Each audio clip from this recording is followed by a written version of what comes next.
talked about white privilege. And just this week, I had a conversation with Rachel Lazar, who's done some work, a Jewish American woman who's done some work on this area, as well as having extensive conversations with Dr. Greg Parks of Wake Forest University, who's also talked quite a bit about critical race theory. And it's my understanding that white privilege is not telling individuals that they cannot speak, but it is a term for societal privilege that individuals have as a benefit of their white skin. And I don't think that, and I think universities would be remiss to then say that because you're white, you're not allowed to say anything that's critical of white people. I didn't know that white privilege actually went into that sphere. My understanding is it's just, and the issue is that white privilege makes people uncomfortable to talk about the societal privilege that they have. Well, to me, what I say on campuses all the time is if you want to cite instances of racism that we can all find and fight together, that's something that I'm more than willing to stand next to you and fight, because that's obviously stuff that we should fight together. But when you just say that there is a white privilege out there in the ether and that by dint of birth your skin color generates for you an advantage, what you're really saying to people is that your view is less valuable because you have not experienced what I've experienced. And that is an identity argument, that's a character argument, that's not a rational political argument that can actually be taken on in any way. It's more of a cudgel and a club than it is an attempt to open a discussion. Well, I think it's a demonstrable evidence that through society's demographics that being white has societal privileges that being black does not. But we can talk about how that manifests, because that's I'm also interested in what you just said now, is that you would stand next to anyone who has this.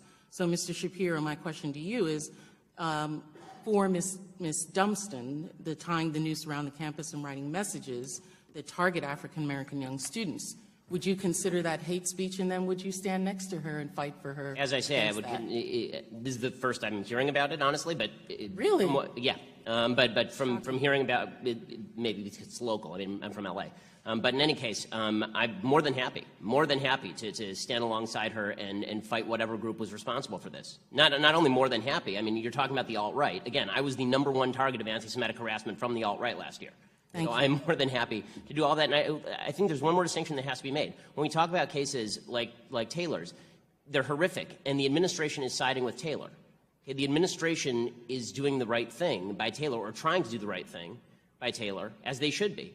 And I think that we need to make a distinction between cases where the administration is actively participating in the suppression of speech and cases in which the administration is trying to do the right thing in order to punish people for application of crime. This question is from Bridget from Nebraska.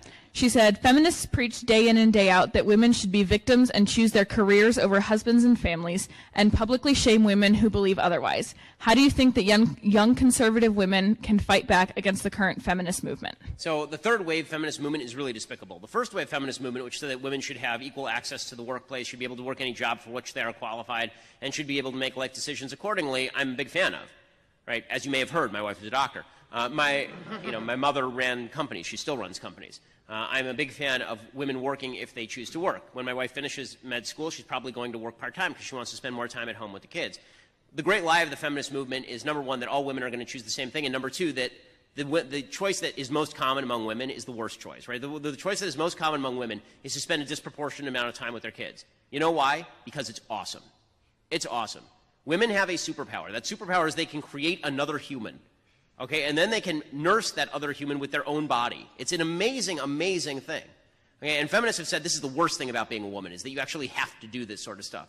It's like if I could fly and people were like, oh, well, that's the worst thing about you. You create an entire new generation of human beings, and then you keep them alive yourself. Right? That's an unbelievable thing. And it's that nurturing that kids need. It's not just you as a source of nutrients. Okay, there are plenty of scientific studies that show what kids actually want is the bonding time with the parents. There's a very famous famous study of rhesus monkeys, where they gave rhesus monkeys, baby rhesus monkeys, the choice between a bottle. There's a machine that was not soft in any way, with a bottle, and a basically stuffed animal that they could lie in. And the monkeys, these rhesus monkeys that were hungry, would choose to go lie with the stuffed animal rather than go to the machine that was feeding them the bottle. Every species is looking for bonding, and this is particularly true for mothers and kids. Mothers want to take more time off than fathers. Fact, end of story. Okay, this is just the way it works. That's not true for every woman or every man, right? It is true for most women, and on average it is true.